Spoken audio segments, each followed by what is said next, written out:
Hi everyone, it's Paul from This Design That, and today I want to talk about my first year working as a freelance designer since graduating university. So it's actually been a little under a year since I graduated university and started working as a freelance designer. It was around August, September time last year. I took a few months off because I was just completely burnt out from the studies and the final year projects. It was really hectic. We went on a trip last year, which I kind of put a little bit up on YouTube, and that was when we went to Hong Kong, Singapore and Bangkok. So it was really when I come back mid-January time, that is when I started trying to do full-time freelancing online. Now I want to clear something up straight away. This is my experience working as an online freelancer. I don't have experience working in a studio or agency, so I just want to make that clear.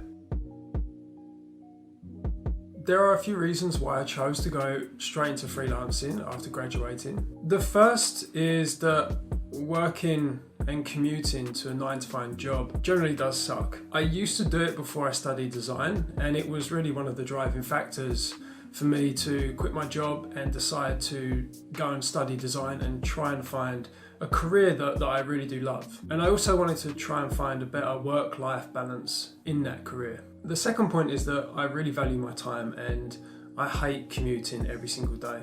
So like most of you, I'm sure that you don't have the luxury of living in the centre of a big city, which means that you've got to commute into the city to work. It's too expensive to live in the big cities. In London, it's absolutely ridiculous. If you wanted to rent, let alone try and buy a house, most people are on the outskirts of London and they commute into it. This takes on average 2 to 4 hours per day. I know some friends who are kind of more towards the 4 hours. When I was working in an office job, it was around about an hour each way, so it was about 2 hours a day.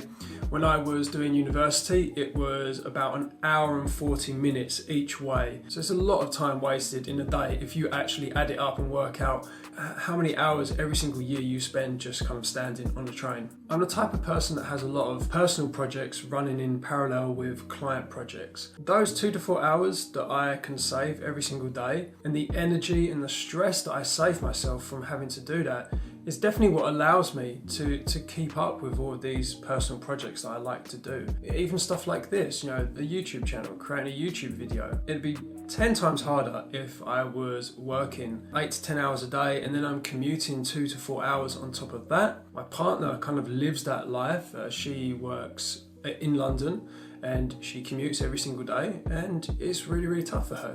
It's when she comes home from work, she's completely knackered. I remember being like that. I don't have that anymore. When I'm freelancing, when I finish work, I have energy to come upstairs and work on projects like this. And I think this is really important to avoid designer burnout. If you don't have the time to invest in your own personal projects, which are usually the more creative or experimental, if you're just relying on clients' work to kind of be your creative output, you do hear a lot of stories of people who work in design and they find that generally it's not as creative as what they thought it would be. And I think the general bit of advice is that you should always have your own kind of creative outlet. You shouldn't just rely on clients' work to kind of get your creative brain working, because in a lot of cases it might not be like that. And just a few examples of what I've been able to do in the last year, having those extra hours every single day. This thing here, this is a screen print table, a vacuum table that I built. It took me like 2 to 3 months kind of drilling away all of these tiny little holes here. I've got a UV LED exposure unit, kind of the same size that I managed to build. This room itself, I've been able to kind of clear it out, painting the wall. I can now get some artwork on it, and I want to turn this into kind of like a print design studio. Just being able to get videos out on YouTube and other things. I run a music label. I've been able to get some releases out, and all of these things I would really struggle to do if I was kind of doing the normal 9 to 5 life. The third reason is that I've had experience of working online in the past. For a long time now, I've earned extra money on the side through various online revenue streams. When I was working in an office job many years ago, I used to run a few websites that would earn money through affiliate marketing and also Google AdSense. And I've done online jobs, kind of admin and marketing based jobs that were remote. So I've had experience of working online. I've always been able to earn additional income to kind of supplement my main income. And I really do enjoy the kind of the online hustle of trying to earn money online. It's always something that's interested me, and I remember when I earned my first dollar or my first pound online, I was just amazed that I could just kind of sit in my room on my computer and I could earn money. It was really enlightening. Even to this day, when I get a check from Amazon or when I get paid from Google or something like that, it still amazes me that you can just earn money quite easily. So I definitely think this has given me a good baseline to jump into freelancing. I know that if there are kind of quiet weeks or quiet months, I do at least have some additional income streams that are not based on freelance design. It's not much by any stretch, and I couldn't live on it if I was just relying on that, but it just eases the stress from when you do have those quiet periods as a freelancer, which you do. It definitely helped me as well, fund my studies at university. And once I built up the confidence of feeling more like an actual designer from studying design, while I was at university, I started to pick up more and more kind of freelance design jobs, moved away from more of the kind of the marketing and admin side of things and more into actually doing design. That gave me the confidence to go into freelancing straight away when I graduated. Another big reason is that I have always struggled with social anxiety and panic disorders, and doing things like interviews and meeting lots of people is something that I really, really struggle with. I've had this for as long as I can remember, and even at university, I've really, really struggled with public speaking, with presentations. There were some days I just simply could not do them. I know it's not something I'm going to fix overnight, but I really, really love design, and I really want to work in design. And I don't want these kind of mental health problems to hold me back. And also, being out of university, having £60,000 debt, I needed to start earning money straight away. So it was a logical step. If I can't go out there in person and do interviews and things like that, I know that I can do it online. For some reason, I don't have a problem doing Skype interviews. I'm always on calls. I don't have a problem doing that kind of stuff. It's just in person. I just can't seem to do it. The biggest thing you need to get your head around is that in university, you are essentially your own client. In real life, working in design, that is hardly ever the case. You have an actual other person who is the client. This is a big problem because in university, I think one project we were given where we actually had a real client. We had someone from a charity come in, they presented their company, we had to rebrand their website and a few other kind of marketing collateral that we needed to redesign. And then we had to present it to them, and then they chose, the one that they liked the best. This was the only project we actually had real life experience of working with a client. I'm pretty sure that for most people, it was probably one of the worst projects in university. I think that was a big, important lesson, because that's what it's like working in design. You're working for someone else. You're not creating stuff that you love.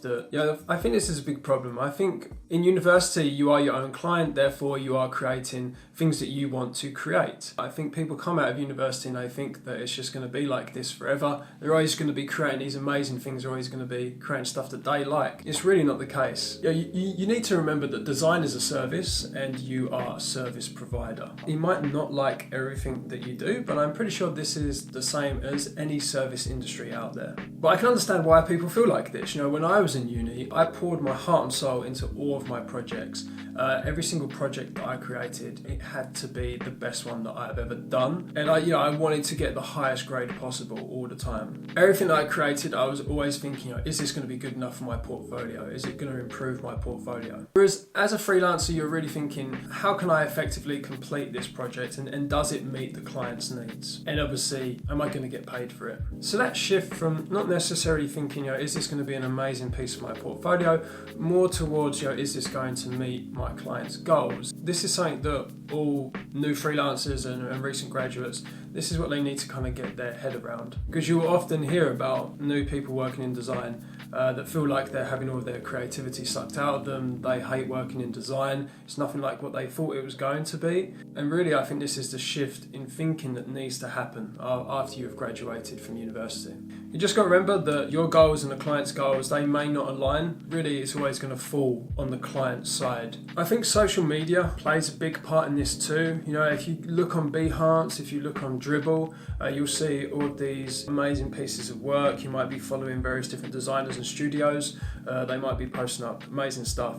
I think this kind of deludes a lot of designers, and you see it in a lot of other industries as well. The fitness industry is probably the biggest one that comes to mind. You know, what you don't see is you don't see 99% of the other stuff that these companies have had to create to get to that point where they are working on amazing projects. Even the top designers, even the top companies, not every single project they're working on is amazing, groundbreaking. They're probably doing a lot of hard work, a lot of probably boring projects. And there's nothing wrong with this. As I said, you know, you are a service provider. You're providing a service to a client. You're not there to just kind of be like an artist and just create things that you love. So just expect to have to design some things for other people. The final outcome might not be your favorite solution, or it might just be completely the wrong one. But as long as you have kind of effectively communicated your views, and at the end of the day, as long as you get paid, those are probably the most important things you need to be worrying about. Okay, the short answer is no. The long answer is maybe. If you are someone like me who isn't the most sociable, you may be a little bit more introverted, then I definitely think that being a freelancer could be better suited to you.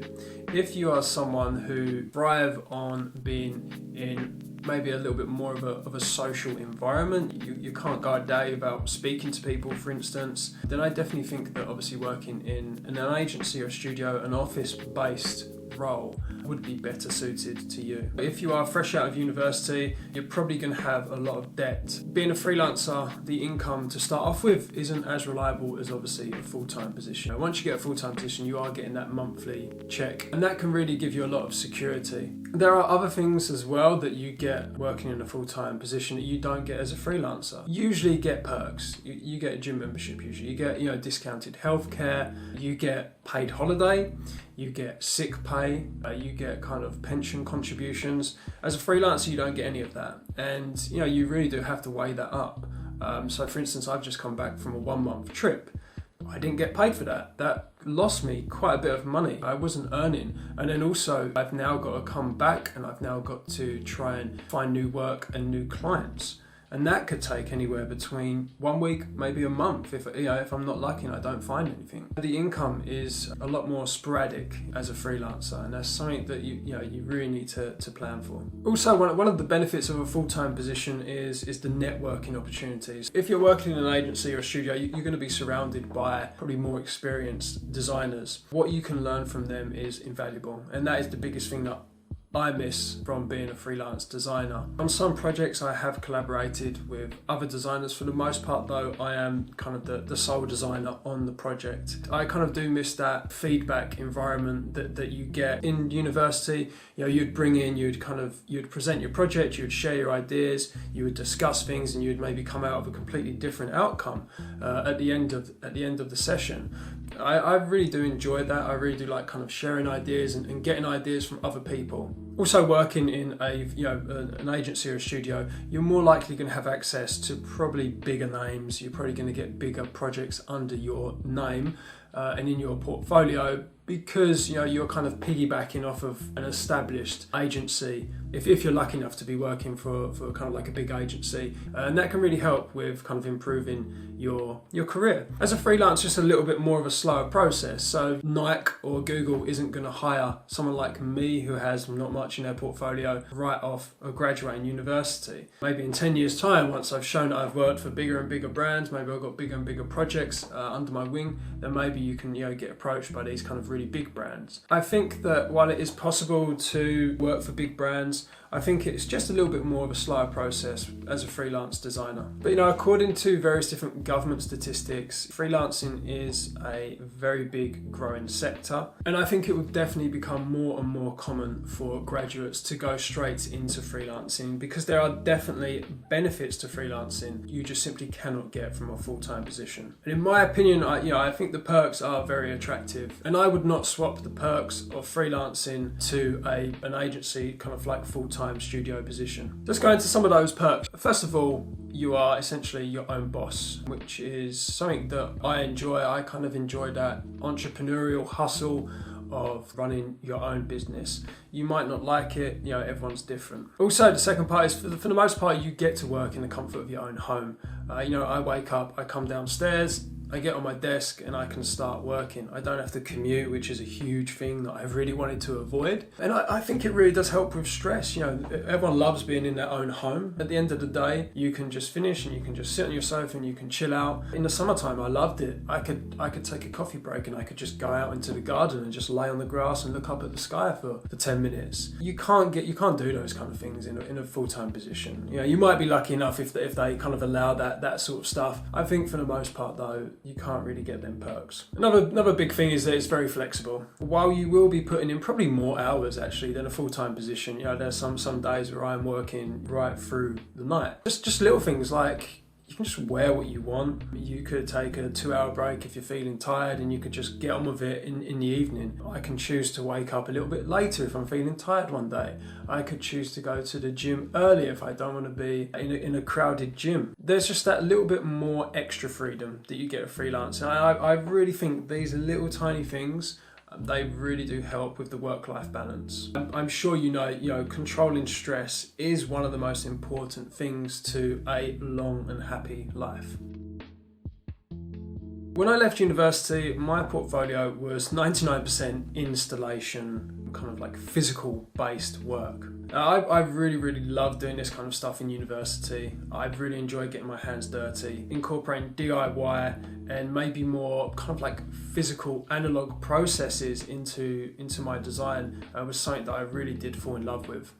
But when I left university, I quickly became aware that not everyone was looking for someone who could create like a robot drawing machine, or someone who was interested in screen printing or letterpress. A lot of the work is digitally based in this day and age. That is just the truth of it. Now, I knew this would be the case. I knew it's probably the only time in my life I was going to get 3 years dedicated to really just experimenting and kind of like finding what I loved in terms of design. And I did love my time at university because I did that. I really did just like follow my heart of what I wanted to do. But it certainly did not help me earn money online when I graduated. So if you look at freelancer platforms and job boards, you'll quickly see that there are really 3 main areas in this day and age of what companies are looking to hire. And those are branding, video, and UI, UX based stuff. Now, thankfully on my design course, we actually did quite a lot of printed based work. So for every single project that we created, we had to print and we had to design kind of like a project book. It was like a workbook,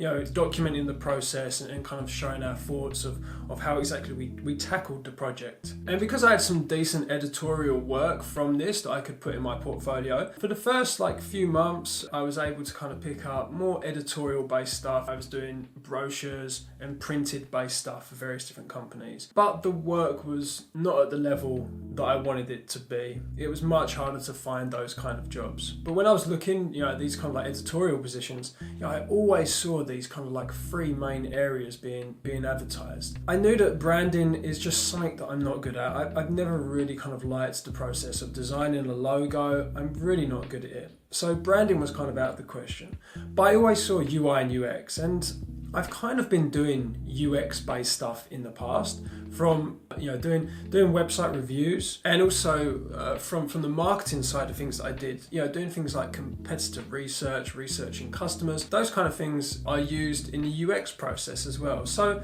I kind of was able to bring in some of those skills into UX. But the thing that kind of turned me off from designing websites and doing interface design is that I thought it was going to be more programming and more code-based stuff. It turns out it's not. it's very, UI design is very much like editorial design. You have text and you have images, but instead of laying it out on a page, you're essentially laying it out on a web page. It's really not that different. So this was kind of like an awakening moment for me. I realized that, hey, I can actually do UI and UX. So I decided to just pick up some tools that were being used. Spent a few weeks using Adobe XD and using Figma, which are pretty much the two tools that I use now day in, day out for a lot of my UI and UX work. I've always been someone who's been able to pick up software really, really quickly. Thankfully, Figma and XD, the interfaces are very much similar to kind of what you would expect from using any sort of Adobe product. So it really didn't take me too long. I did a few mock projects. I followed some YouTube tutorials. I subscribed to Skillshare as well, which is really, really good. I would highly recommend that. And you can do UX and UI projects, which will just help you to, kind of like think like a UI and UX designer. I just created some mock projects. And once I had just a few screens, I redesigned some of my websites. So once I had a few like mobile app screens and a few home pages that I designed, I could then start applying to these positions for UI and UX. Since making this switch, my work and my earnings have increased quite a bit, to the point now where before I left for this trip, pretty much probably 30 hours of my 40-hour week that I try and book up with clients, probably about 30 hours of it was doing UI and UX based stuff. So it's quite a big jump from doing absolutely zero UI UX design stuff at the start of the year to now, pretty much most of my week being these kind of projects. This is just simply adapting to the market. I could see that there were 10 times more opportunities in UI and UX, and it's probably only going to get bigger as more and more kind of companies see these buzzwords of UI and UX being posted and kind of how it's so important for every single company, which UX really is incredibly important for every single company. The positions are only going to get greater. So this is the biggest thing that I learned from my first year as a freelance designer. It's adapting to the market. Probably the most important skill you can learn as a freelancer. I think if you master being able to read the market and being able to adapt to it and not being scared of adapting, adapting to new software, I think if you can adapt, then you will never have a problem finding work. Sure, that there might be weeks, there might be dry months where you are struggling to get projects, but I think on a whole, you will be able to get work. My biggest plan is to, of course, earn more money. At the moment, my take-home pay, after paying taxes, after having to give 10 to 20% to these freelancer platforms, at the moment my take-home pay is roughly the same as a junior designer position in London, which I'm pretty proud of. I think that's pretty good for my first year going. And as I said, the benefits that I get from working freelance compared to what I'd be doing if I was having to commute every single day into an office and working, I'd take even less money to be able to do that. Another big thing I want to do is I really want to improve my portfolio. The last year of work, there are probably only maybe 2 or 3 things that I've created that I'm truly proud of and I would want to put into my portfolio. I know this is going to be the case. As I said, you're not going to be getting these amazing projects. You're not going to be working with these amazing clients when you're just fresh out of university with not much experience to kind of back it up with. So I need to set some time aside. Actually, once I've made this video, I've been trying to get this video done for weeks now. Once I've done this video, I'm going to be concentrating on updating my portfolio, and I really need to update my Dribbble account and also my LinkedIn. It seems that Dribbble accounts are pretty much the go-to accounts employers want to see if they are employing for UI and UX. It seems to be the go-to platform if you are like a UI designer. I also really would like to improve my networking skills, and I want to try and get as many endorsements as possible on these social media profiles that I've got, especially LinkedIn. LinkedIn is another very important platform and profile that you want to make sure that you've got updated, because a lot of bigger companies do hire through LinkedIn. As you can imagine, I'm pretty useless at networking. It's just something that, again, I think the social anxiety kind of comes into play here. It's something that I've always struggled with. Another aim is that I want to try and get at least one regular client that I'm charging through my own site. And by this I mean client that I obtain that I'm not charging through the freelancer platforms, because they take 10 to 20%. I've been fortunate, I've been able to get a few clients working on some projects with them through my own site, and I just simply track my time with Harvest, the app, and I build them that way. But I would like to get regular clients that I'm doing work for on a weekly or monthly basis, that I'm charging on my own terms. That would be a really big goal if I could hit that maybe in the next 12 months. Looking further into the future, I mean, I would really love to get a remote position working for an agency or a studio. You can find lots of cool remote positions. More and more higher quality remote positions are becoming available. I think it's only going to get more, the quality is only going to get better as more and more companies see the benefits of hiring people remotely. They don't have to pay for office space. I know that companies like WeWork, for instance, this kind of like hot desking culture, it's being picked up more and more with companies now. They're kind of seeing the benefits of it. It's only going to become more. And I have seen that switch on sites like Upwork and freelancer.com. A lot of people say that it's just a load of rubbish, low quality jobs on these platforms. I can tell you that the companies that I've worked with, they are proper companies. More and more companies are using these platforms to hire people now. I would say for the kind of like the highest quality positions that I've seen, sites like WeWork Remotely, remote.com, they have really good remote full-time positions available. The problem is that a lot of the positions are mid to high level. They're looking for usually anywhere from 2 to 10 years experience for these positions. Obviously that is not somewhere where I'm at the moment. This is one of my end goals really, is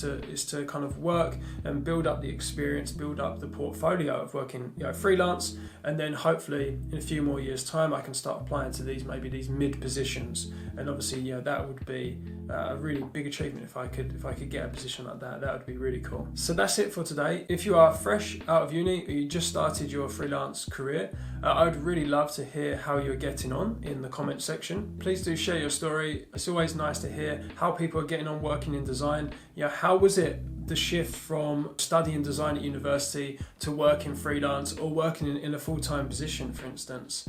I'd love to hear any of your stories. Remember to like and subscribe, and I will catch you all later.